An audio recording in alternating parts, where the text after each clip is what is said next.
하나님의 말씀을 봉독하겠습니다. 사사기 1장 27절에서 36절까지의 말씀입니다. 구약성경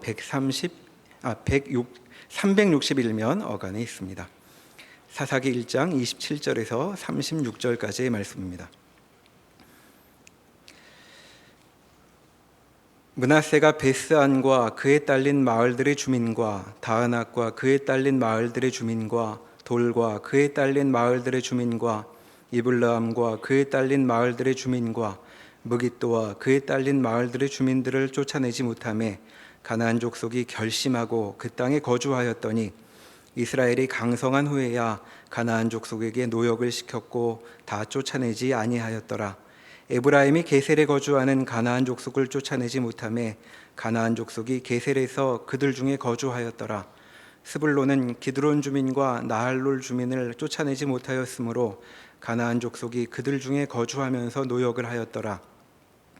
아셀이 악고 주민과 시돈 주민과 알랍과 악십과 헬바와 아빅과 루홉 주민을 쫓아내지 못하고 아셀 족속이 그 땅 주민 가나안 족속 가운데 거주하였으니 이는 그들을 쫓아내지 못함이었더라. 납달리는 벳세메스 주민과 벳아낫 주민을 쫓아내지 못하고 그 땅의 주민 가나안 족속 가운데 거주하였으나 벳세메스와 벳아낫 주민들이 그들에게 노역을 하였더라. 아모리 족속이 단 자손을 산지로 몰아넣고 골짜기에 내려오기를 용납하지 아니하였으며 결심하고 헤레스 산과 아얄론과 사알빔에 거주하였더니 요셉의 가문의 힘이 강성함에 아모리 족속이 마침내는 노역을 하였으며 아모리 족속의 경계는 아그라빔 비탈의 바위부터 위쪽이었더라. 아멘.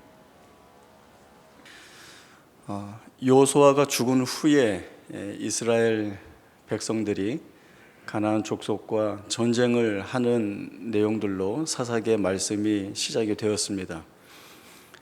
시작되는 말씀 곳곳에 보면 하나님께서 함께하고 계시다라고 하는 메시지가 주어지고 있는데, 그럼에도 불구하고 이스라엘 백성들은 이 함께하시는 하나님 앞에 온전한 순종을 하지 못함으로 인하여서 사실은 정복 전쟁 자체의 상황들이 많이 악화되는 모습들을 보이게 됩니다.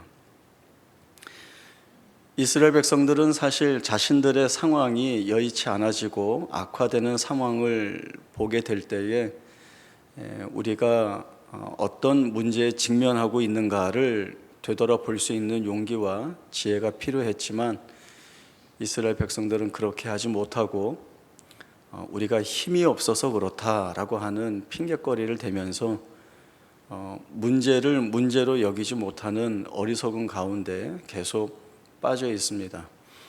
그래서 사사기의 이 지파들의 전쟁에 관한 내용들을 하나하나 따라가다 보면 하나님이 원하셨던 가나안 정복 전쟁의 모습이 아니라 오히려 그 전쟁에서 실패를 거듭하고 있는 이스라엘 백성들의 현 주소를 저희들이 보게 됩니다. 그 같은 실패의 이유가 어디에 있었는지, 또 그 실패 앞에 이스라엘 백성들은 어떻게 해야 했는지를 오늘 말씀을 통해서 좀 살펴보도록 하겠습니다. 오늘 본문은 가나안 북쪽에 있는 지파들이 그곳에 있는 가나안 족속들과 전쟁을 하는 내용이지만 주된 내용은 그 가나안 족속을 쫓아내지 못했다라고 하는 내용들이 각 지파별로 반복이 되고 있습니다. 왜 쫓아내지 못했는가라고 하는 이전의 이유는 이스라엘 지파의 두 중심축이라고 할 수 있는 유대 지파와 요셉 지파, 그러니까 에브라임 지파와 므낫세 지파죠. 이 중심되는 두 지파가 하나님의 말씀에 온전히 순종하지 못하는 모습을 보이게 되고, 이 같은 부정적인 영향들이 다른 지파에도 그대로 비춰지고 있다, 이렇게 성경이 말씀을 하고 있습니다. 지난번 사사기 설교에서 저희들이 보았듯이 유다 자손이 가나안 족속과 전쟁을 하러 올라갈 때에 하나님이 함께 하셨다라고 하는 말씀이 분명히 붙어 있었습니다. 하나님이 함께 하심으로 산지 주민들을 쫓아낼 수 있었다. 그러나 골짜기에 있는 주민들은 철병거가 있어서 쫓아내지 못했다라는 말씀이 저희가 살펴봤던 내용입니다. 그러나 철병거가 가나안 족속을 쫓아내지 못하는 이유가 될 수 없다는 것, 결국 문제는 어디에 있었는가 하면 하나님 앞에 순종하는 모습을 끝까지 견지하지 못했다라고 하는 모습을 유다 지파에게서 볼 수가 있었고, 그 다음에 이어지는 요셉 가문의 그 베델과의 전쟁 속에서도 동일하게 저희들이 살펴볼 수 있는 내용입니다. 요셉 가문이 올라가서 베델과 전쟁을 하게 되는데, 이 베델과의 전쟁은 여호수아 때 여리고 성과 전쟁하는 그 모습과 매우 흡사합니다. 전쟁 전에 정탐꾼을 보내는 것, 또 그곳에 사는 주민의 도움을 받는 것, 그리고 전쟁에서 이긴 후에 도움을 주었던 그 주민을 살려주는 것, 이 내용이 똑같습니다.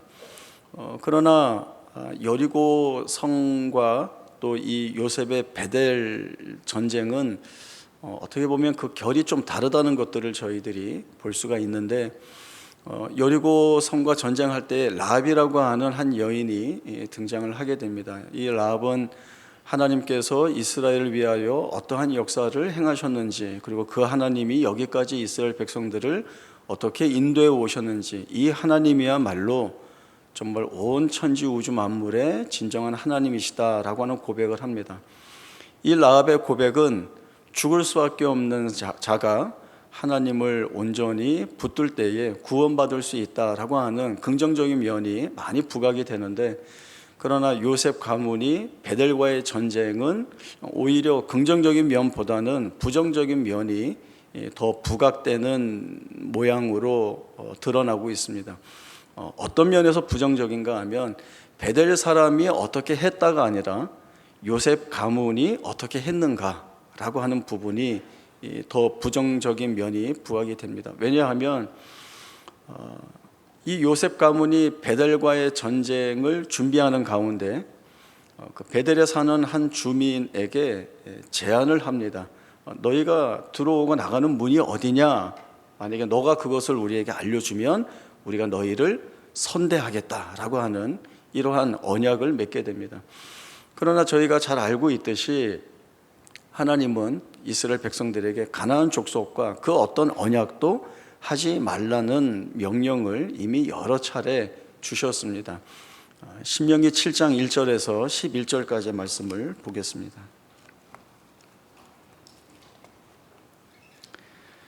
신명기 7장 1절에서 11절까지의 말씀 제가 보겠습니다.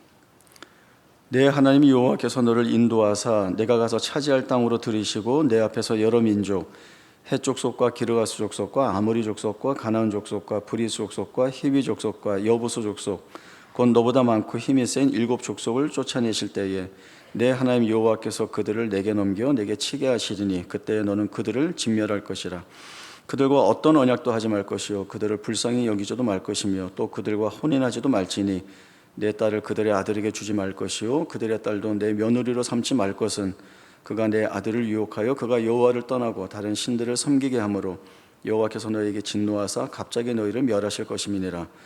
오직 너희가 그들에게 행할 것은 이러하니 그들의 제단을 헐며 주상을 깨뜨리며 아세라 목상을 찍으며 조각한 우상들을 불살할 것이니라. 너는 여호와 내 하나님의 성민이라. 내 하나님 여호와께서 지상 만민 중에서 너를 자기 기업의 백성으로 택하셨나니 여호와께서 너희를 기뻐하시고 너희를 택하심은 너희가 다른 민족보다 수요가 많기 때문이 아니니라. 너희는 오히려 모든 민족 중에 가장 적으니라. 여호와께서 다만 너희를 사랑하심으로 말미암아 또는 너희의 조상들에게 하신 맹세를 지키라 하심으로 말미암아 자기의 권능의 손으로 너희를 인도하여 내시되 너희를 그 종되었던 집에서 애굽 왕 바로의 손에서 속량하셨나니 그런즉 너는 알라. 오직 내 하나님 여호와는 하나님이시요 신실하신 하나님이시라. 그를 사랑하고 그의 계명을 지키는 자에게는 천대까지 그의 언약을 이행하시며 인애를 베푸시되 그를 미워하는 자에게는 당장에 보응하여 멸하시나니 여호와는 자기를 미워하는 자에게 지체하지 아니하시고 당장에 그에게 보응하시느니라. 그런즉 너는 오늘 내가 네게 명하는 명령과 규례와 법도를 지켜 행할지니라. 아멘. 하나님은 이스라엘 백성들에게 주시는 명령, 가나안 족속과 어떠한 언약도 맺지 말라라고 하는 말씀을 주십니다. 그리고 그들의 자녀들과 혼인하지도 말라는 말씀을 주십니다. 이런 명령을 주시는 이유는 거룩한 하나님의 백성인 너희가 가나안 족속들과 섞이게 될 때에 너희는 변질될 것이다 라고 하는 것입니다. 그 변질될 때 드러나는 것은 하나님을 버리고 우상들을 쫓아갈 것이다 라고 하는 말씀입니다. 그러나 여기가 대단히 어려운 것은 가나안 족속이 이스라엘 백성들을 변질시키는 것처럼 보이지만 사실은 이스라엘 백성들이 자신들이 하나님 앞에 성민임을 잊어버리고 또 여기까지 인도해 오시고 약속의 땅을 주시겠다라고 말씀하시는 하나님을 스스로 버리고 자기들이 좋아하는 대로 자기 생각에 마음이 가는 대로 갔다는 것입니다. 이것이 이스라엘 백성들이 자초한 변질이라고 말할 수 있습니다. 자기들이 원하는 것을 얻고 또 그렇게만 될 수 있다면 하나님이 주신 명령 또 하나님과 맺은 언약은 우리가 가벼이 여길 수 있다, 아무렇지도 않게 여길 수 있다라고 하는 것이 이스라엘 백성들이 이 사사시대에 들어와서 갖게 된 마음인 것입니다. 요셉 자손은 베델과의 전쟁에서 하나님께서 가나안 족속과 언약을 맺지 말라는 말씀은 이미 사라지고 우리가 이 전쟁에서 이길 수만 있다면, 이 전쟁에 이겨서 이 땅을 차지할 수만 있다면 우리는 그 무엇이라도 하겠다라고 하는 마음이 앞서 있는 상태인 것입니다. 오늘 본문에 나와 있는 지파들도 그렇습니다. 그 에브라임과 므낫세 지파를 빼면 스볼론 지파, 아셀 지파, 납달리 지파, 단 지파입니다. 이들이 가나안 족속을 쫓아내지 못한 데에는 이유가 있습니다. 그것은 그들을 통하여서 얻게 되는 노역, 그 노역으로 인하여서 얻게 되는 막대한 경제적인 부와 이익, 이런 것들이 많이 있기 때문에 가나안 족속을 일부러 쫓아내어서 그들로부터 얻을 수 있는 좋은 것들을 놓치게 되는, 벌 수 없는, 손해보는 그런 입장을 취하지 않겠다라고 하는 마음들이 있는 겁니다. 맨 처음에 이들이 드러내는 상황에 대한 핑계는 있습니다. 우리가 힘이 없어서 그렇습니다. 우리가 힘이 없어서 이 가나안 족속을 쫓아내지 못했습니다. 그러나 여기 이 자리까지 오면서 이스라엘 백성들이 치렀던 전쟁, 그 전쟁을 통하여 얻게 된 경험은 이 전쟁의 승리가 우리의 힘이 많고 적음에 따른 것이 아니라 우리가 하나님과 함께하고 그 하나님의 말씀에 순종하는가 불순종하는가에 따라 전쟁의 승패가 난다는 것들을 이미 여러 차례 확인해 왔습니다. 이스라엘 백성들은 한 번도 힘이 많은 가운데에 전쟁을 한 적이 없습니다. 늘 이길 수 없는 전쟁 앞에 서 있었지만 그러나 그들을 끌고 전쟁터로 뛰어들어가신 하나님께서 보여주신 것은 내가 너희를 지킨다, 내가 너희의 힘이고 이 전쟁의 승리의 원인이다 라고 하는 것들을 보여주고 오셨습니다. 그러면 지금처럼 자기들이 핑계대는 대로 우리가 힘이 없어서요 라고 한다면 힘이 없다는 것이 아니라 사실은 우리가 하나님을 제대로 믿지 못하고 있습니다 라고 하는 회개가 있어야 했습니다. 그러나 그거 안 하고 있는 거죠. 하나님이 다 아시는데도 우리가 힘이 없어서 할 수 없이 가나안 족속과 이렇게 같이 살고 있는 겁니다 라고 이야기를 합니다. 스불론 지파 가나안 족속 쫓아내지 못하고 그들과 함께 거주했습니다. 아셀 지파와 납달리 지파는 상황이 더 안 좋습니다. 쫓아내지 못했지만 그들과 같이 있는 것이 아니라 그들 가운데 들어가서 살았습니다. 단 지파는 더합니다. 아모리 족속이 단 지파를 산지로 몰아놓고 너희들 골짜기로 내려오지 마, 용납하지 않았을 때에 내려오지 못하고 산지에 쫓겨 살았던 것이 바로 이 단 지파입니다. 이들이 이러한 가운데에 바라보는 것, 그리고 깨닫는 것이 무엇이겠습니까? 우리는 여전히 우리가 생각하는 대로, 우리가 좋아하는 대로, 우리가 얻을 수 있는 것들을 얻는 대로 나아가겠다라고 한다면 그 자리는 망하는 자리일 수밖에 없습니다. 사실 이러한 부분은 하나님께서 이미 여러 차례 이스라엘 백성들에게 반복하여 주시는 말씀이었고, 반복해서 주신다는 것은 그 무엇보다도 중요한 내용이기 때문에 이스라엘 백성들이 기억하고 놓치지 않는 일이어야 했습니다. 여호수아의 유언에서도 저희가 확인할 수 있습니다. 여호수아 23장 7절에서 13절까지의 말씀 보겠습니다. 여호수아 23장 7절에서 13절입니다. 너희 중에 남아있는 이 민족들 중에 들어가지 말라. 그들의 신들의 이름을 부르지 말라. 그것들을 가리켜 맹세하지 말라. 또 그것을 섬겨서 그것들에게 절하지 말라. 오직 너희의 하나님 여호와께 가까이 하기를 오늘까지 행한 것 같이 하라. 이는 여호와께서 강대한 나라들을 너희 앞에서 쫓아내셨으므로 오늘까지 너희에게 맞선 자가 하나도 없었느니라. 너희 중 한 사람이 1000명을 쫓으리니 이는 너희의 하나님 여호와 그가 너희에게 말씀하신 것 같이 너희를 위하여 싸우심이라. 그러므로 스스로 조심하여 너희의 하나님 여호와를 사랑하라. 너희가 만일 돌아서서 너희 중에 남아있는 이 민족들을 가까이 하여 더불어 혼인하며 서로 왕래하면 확실히 알라. 너희의 하나님 여호와께서 이 민족들을 너희 목전에서 다시는 쫓아내지 아니하시리니 그들이 너희에게 올무가 되며 덫이 되며 너희의 옆구리에 채찍이 되며 너희의 눈에 가시가 되어서 너희가 마침내 너희의 하나님 여호와께서 너희에게 주신 이 아름다운 땅에서 멸하리라. 여호수아의 유언은 이제 이 땅에 남아있을 이스라엘 백성들에게 무엇보다도 중요한 내용입니다. 가나안 땅을 차지하고 각 지파별로 그 땅을 기업으로 분배하는 것은 하나님이 다 행하실 일이기 때문에 다 이루어질 일들입니다. 완벽하게 성취될 일입니다.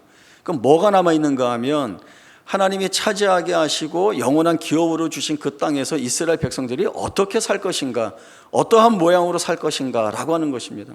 다른 것도 없습니다. 제일 먼저는 하나님의 말씀에 순종하는 것입니다. 그리고 그 순종의 내용은 하나님을 떠나지 아니하고 우상을 따르지 않는 것입니다.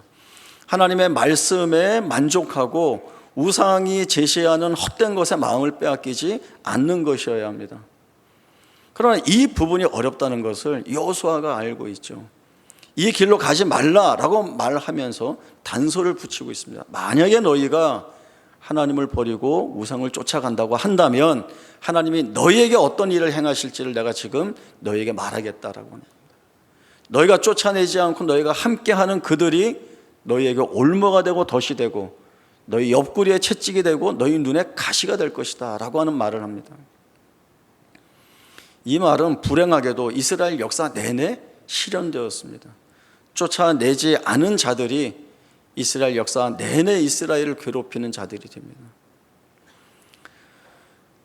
이스라엘의 실패를 하나님이 내버려 두십니다. 그리고 그 실패로 인하여서 겪게 되는 고통을 겪게 하십니다. 그렇게 겪게 하시는 것은 너희들 내 말 안 들었으니까 고생 한번 해봐 이런 차원이 아니라 헛된 우상이 우리에게 참된 만족을 줄 수 없다는 것, 하나님을 대신할 수 있는 것이 없다는 것, 하나님 없이 다른 데서 만족을 찾으려고 할 때에 사실 그 길은 불행할 수밖에 없다는 것을 매우 처절하게 느끼도록 하나님이 허락하시는 것입니다.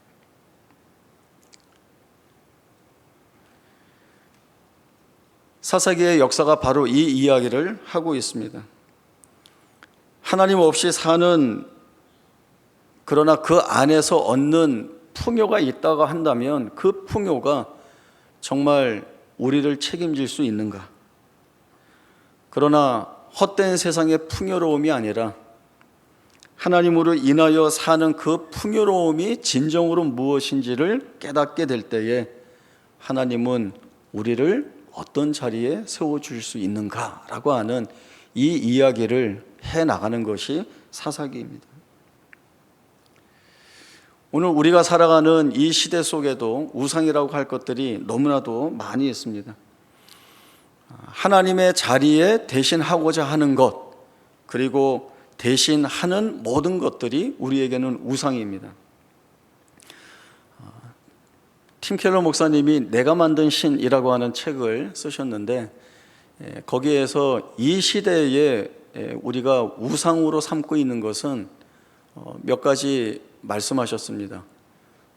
자기가 평생 소원하는 것, 이것이 우리에게 우상일 수 있고, 그리고 사랑, 돈, 성취, 권력, 이런 모든 것들이 우리에게 우상이라고 말합니다.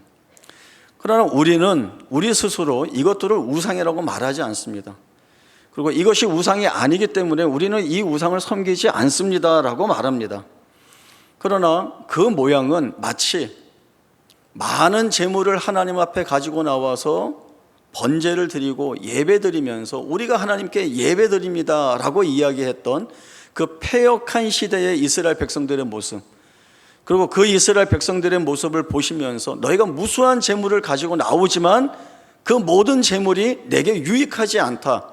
너희는 헛된 재물을 가지고 나오고 있고 내 마당만 헛되이 밟는 것이라고 말씀하신 이 하나님의 그 말씀을 주시는 시대와 매우 흡사하다는 것들을 보게 됩니다.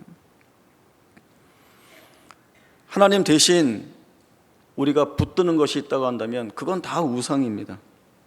그리고 그 우상이 가지고 있는 특징은 만족되지 않고 끊임없이 갈구하게 만들고, 그리고 내가 우상으로 삼았던 것이 안 된다면 다른 우상으로 채우고자 하는 욕망이 우리 안에서 일어나고, 그러나 그 길은 결국 하나님이 없다는 것으로 인하여서 비참하게 마감될 수밖에 없다라고 하는 것들을 저희들이 볼 수 있습니다.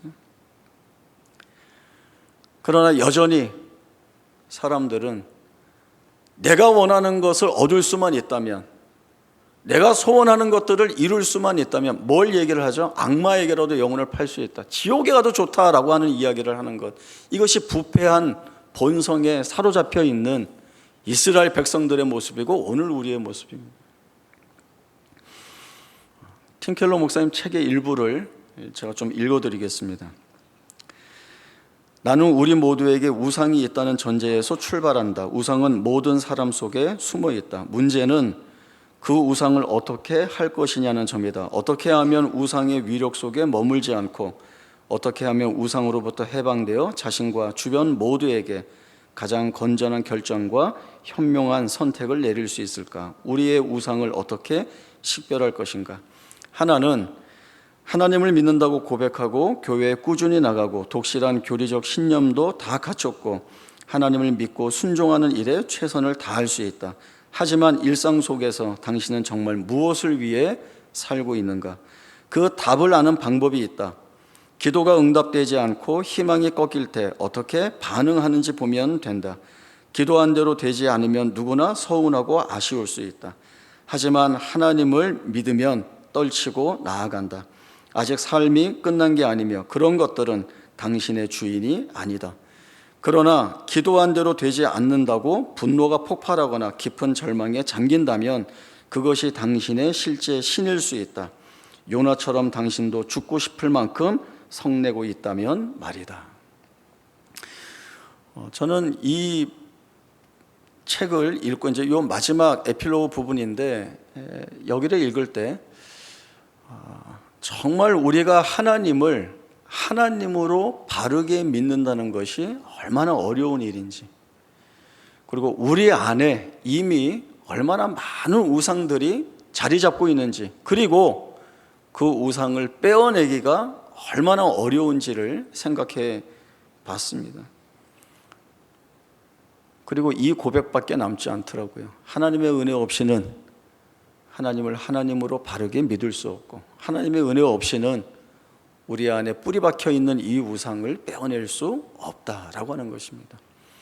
그러나 아이러니하게도 사사시대 자기의 소견에 옳은 대로 행하여서 징계와 심판이 있어서 암울한 시대인 것처럼 보인 그 시대에 사실은 하나님께서 더 큰 사랑과 긍휼과 자비함으로 자기 백성을 찾아오셔서 그 백성을 돌이키고 회복시키는 데에 더 많은 은혜를 부어주셨던, 그래서 사사시대는 암울한 시대가 아니라 하나님이 부어주시는 은혜를 마음껏 맛보는 그 사랑과 은혜가 풍성한 시대였다라고 하는 것을 역으로 돌아보게 되고, 그리고 역으로 돌아본 그 가운데에서 우리의 삶을 대입시키며 감사할 수 있다라고 하는 이러한 고백들을 해보게 됩니다. 하나님은 우리 안에 우상이 담겨 있다고 한다면 그 우상이 우리의 삶을 책임질 수 없다는 것을 아주 신랄하게 다그치십니다. 그리고 그 우상이 주는 익숙한 풍요에, 그 달콤한 거짓말에 속지 말라고 우리를 매몰차게 다그치십니다. 이 하나님의 마음이 어떤 마음이신가 하면, 내가 봐도 내가 거룩한 백성이 아닌데 하나님이 먼저 너는 나의 거룩한 백성이다 라고 말씀을 해주시고, 나는 이미 우상의 마음을 빼앗겼는데 하나님은 내게 너를 우상에게 빼앗길 수 없다는 말씀을 주십니다. 나는 이미 하나님 버리고 도망갔는데 너 도망가도록 내버려 둘 수 없다라는 말씀을 주시는 하나님, 이 하나님이 죄 가운데 빠져서 실패와 절망과 낙심과 좌절 가운데 있는 우리에게 참된 진리이시고 생명이신 하나님이심을 드러내며 찾아오시는 것입니다. 이 하나님의 찾아오심이 우리에게 복이고 우리에게 은혜입니다. 하나님과 함께 가야 하는 길, 이스라엘 백성들이 외면했던 모습, 하나님의 말씀대로 가려면 우리가 많이 잃어버리고 놓치고 손해를 봐야 해. 우리 손에 쥐어지는 것이 없어. 우리 손에 쥐어지는 것이 없기 때문에 우리는 풍요롭게 살 수 없어 라고 하는 이 거짓되고 헛된 속임수에 빠져들 수밖에 없는데, 거기에서 건져내시는 것이죠. 하나님과 함께 가는 길 쉽지 않은데, 험난한데, 그러나 그 쉽지 않고 험난한 길에 생명이 있다는 것을 보게 하십니다. 결국 우상을 쫓아가면 망하여 죽을 수밖에 없지만, 하나님을 쫓아오는 길이 험난하고 거칠고 가기가 쉽지 않은 길이지만, 그러나 여기에 생명이 있다는 거죠. 광야의 길을 내시고 광야의 물을 내시고 사막의 샘을 솟게 하시는, 없는 것을 있게 하시고 죽은 자를 살리시는 하나님께서 우리에게 주실 일들이 무엇일까라고 하면 답은 분명합니다. 하나님 우리에게 생명 주시는 하나님이십니다. 하나님의 영광을 우리의 생애에 부어주시는 하나님이십니다. 이런 하나님이라고 한다면 우리가 이제 이 하나님을 열망해야 하는 것입니다. 하나님을 위하여 산다는 것, 그 말씀에 순종하여 산다는 것이 얼마나 기쁘고 즐거운지를 확인해야 하는 것입니다.